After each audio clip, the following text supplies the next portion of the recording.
Maître Mbarek El Hassan Sall. Il est avocat. On va parler avec lui sur la journée africaine des droits de l'homme, mais également nous allons certainement discuter sur la réforme judiciaire en Mauritanie. Bonsoir, Monsieur Sall. Bonsoir. Très ravi de vous recevoir sur notre plateau. Merci. Alors, ma première question est de savoir la signification de l'état de droit. Quels sont les critères qui, aujourd'hui, peuvent nous permettre de parler d'un état de droit? Merci beaucoup. Donc, je vous remercie pour l'invitation.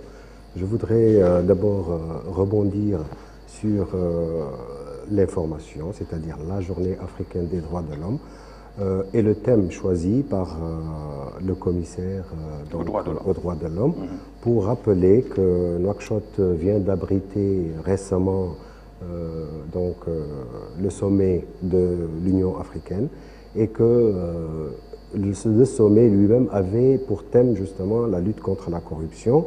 Donc juste ici pour rappeler combien, encore une fois, la corruption constitue l'ennemi public, allais-je dire, numéro 1, contre lequel il faut se mobiliser, aussi bien d'un point de vue État que d'un point de vue société civile. Et donc j'allais juste rebondir sur ça. Alors, pour revenir à votre question... Avant de rebondir sur ma première question, vous avez touché un point très important. Alors, est-ce qu'aujourd'hui, en tant qu'avocat, vous jugez que l'État est en train de jouer un rôle très important sur cette cause-là, la cause de la corruption? Oui, l'État, pour ce qui est de la corruption, il ne fait aucun doute, a mis en tout cas les jalons ou l'infrastructure qui permet d'élucider cette corruption et de lutter, rien qu'au niveau des structures, parce qu'on a, comme je l'ai rappelé également quelque part, on a une juridiction qui est spécialement conçue pour lutter contre ce phénomène qu'est la corruption, la gabegie, les détournements de deniers publics. On a des institutions policières qui également sont versées, des hommes, des femmes sont formés pour mieux élucider ce phénomène, allais-je dire, nouveau, ancien, parce que la corruption est vieille comme le temps, mais elle s'est beaucoup développée, elle a pris des formes diverses. Et oui, l'État est suffisamment engagé parce que je crois que les dirigeants sont conscients du danger que peut constituer la corruption dans une société pauvre comme la Mauritanie. Très bien. Alors maintenant, pour on rebondit maintenant sur la question que je vous ai posée. La signification de l'état de droit, quels sont les critères qui peuvent nous permettre de parler d'un état de droit? Bon, l'état de droit, c'est une expression assez large, mais je vais résumer rapidement, nous sommes dans un journal.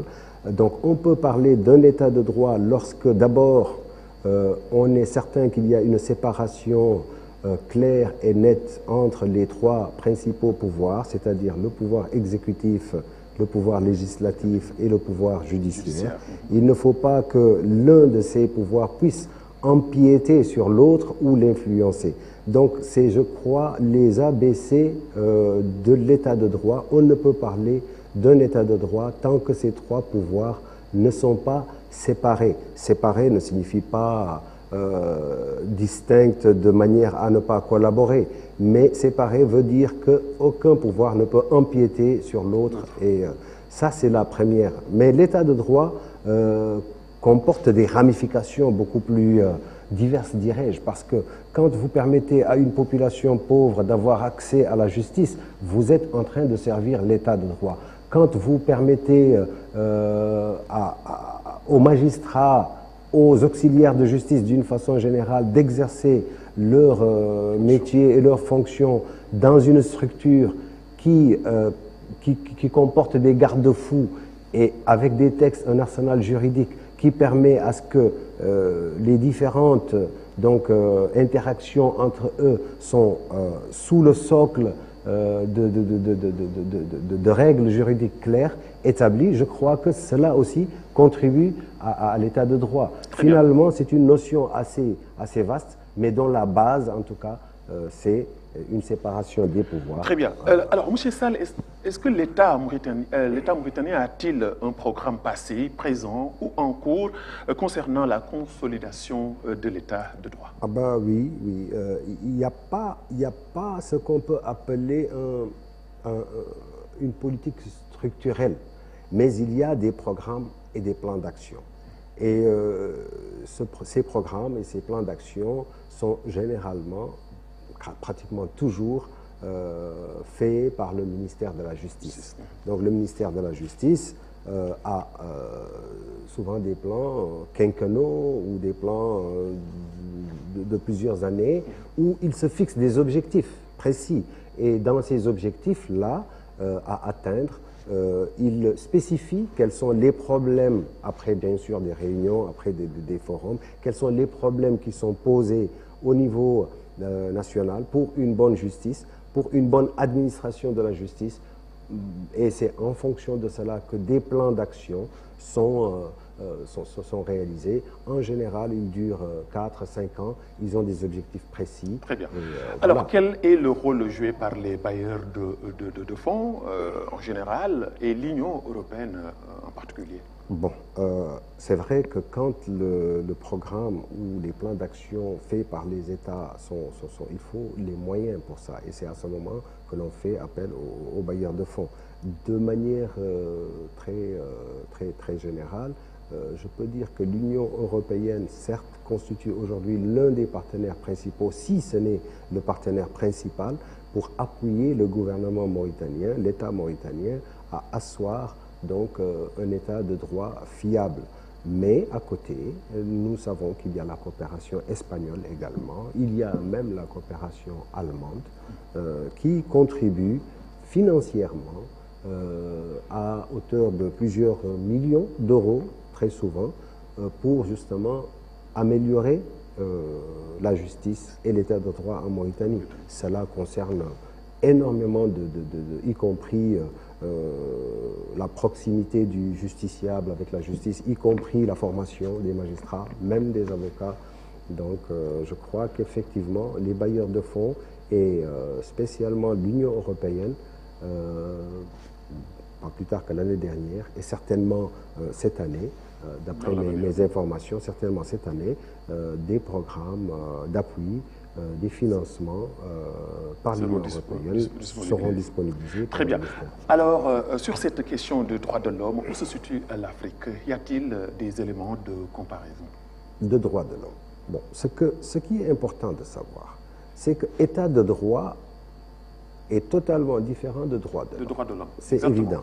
Donc, un état de droit, c'est ce que nous venions d'expliquer, mais les droits de l'homme, c'est une question totalement différente parce qu'on peut avoir des questions de droits de l'homme dans des états de droit, y compris des états connus pour avoir donc une démocratie saine, avoir des pouvoirs, mais des problèmes concernant les droits de l'homme peuvent se poser dans ces états. Donc, où se situe le pays par rapport à ça? Moi, je crois que la situation des droits de l'homme dépend intrinsèquement de la réussite ou pas de l'état de droit. Quand on a un état de droit bien installé, une bonne gouvernance, les problèmes de droits de l'homme devraient se poser beaucoup moins. En Afrique, certains pays ont réussi, d'autres pas. Donc les questions de droits de l'homme demeurent posées en Afrique. Alors, l'accès des justiciables à la justice et le rôle de l'État pour une garantie, une bonne justice. Que pensez-vous? C'est une question très importante, l'accès des justiciables, surtout quand vous parlez de pays du tiers-monde. Certaines expériences ont réussi au Sénégal voisin, ils ont réussi au Mali, ils ont réussi en Guinée, ce qui permettent donc à l'État de porter assistance aux indigènes, aux personnes qui n'ont pas les moyens d'accès, les moyens de constituer avocat. Ils n'ont pas les moyens parfois même de se transporter sur les lieux. Et une fois sur les lieux, ils n'ont ni les moyens de comprendre et de suivre leurs procédures. Et l'État apporte son assistance par justement des financements et des structures installées, des organes. En Mauritanie, malheureusement depuis, je crois, près de 3 ou 4 ans, peut-être un peu plus, on a essayé par tous les moyens à permettre justement cet accès des indigènes et du citoyen faible à la justice, on n'y est pas parvenu. Pas par manque de moyens, mais par manque de compréhension, de structure. Je veux dire, l'État mauritanien lui-même consacre très souvent, pas très souvent, quasiment toutes les années, un montant spécifique et destiné à justement l'assistance aux personnes indigènes pour l'accès à la justice. Mais malheureusement, faute d'organes, faute de structure, d'organisation aussi, personne n'en bénéficie. Donc le budget est voté 10 fois, 20 fois, ce montant revient toujours parce qu'on n'arrive pas à l'utiliser. Je crois que c'est une épine très importante qu'il faut pouvoir dépasser. Monsieur Sall, une toute dernière question. Quels ont été les impacts des différentes réformes dans le secteur de la justice et quelles sont ces réformes? D'accord, je vous remercie. Bon, plusieurs réformes ont eu lieu, elles ont permis, certaines d'entre elles, de désengorger, donc de mettre un peu plus de fluidité dans la procédure, j'allais dire, judiciaire. Des formations qui ont été subies par certains magistrats, certains confrères avocats, d'autres, ont contribué à mieux appréhender donc, certains aspects juridiques. Des réformes sur les codes et leur consolidation également ont contribué à... Donc l'impact, si on veut parler, il faut être très modeste pour dire que oui, il y a eu des améliorations certainement. On a aujourd'hui 3 parquets, on n'en avait qu'un seul, ce qui permet de désengorger. On a plus d'assesseurs pour le parquet, on a des magistrats, on a un tribunal de commerce indépendant, on a créé... Je crois qu'au niveau de l'organisation, il y a un effort très louable, il faut le reconnaître, qui permet de désengorger un peu, de permettre une fluidité de l'action judiciaire. Elle est bénéfique, mais naturellement, elle n'est pas suffisante. Elle n'est pas suffisante.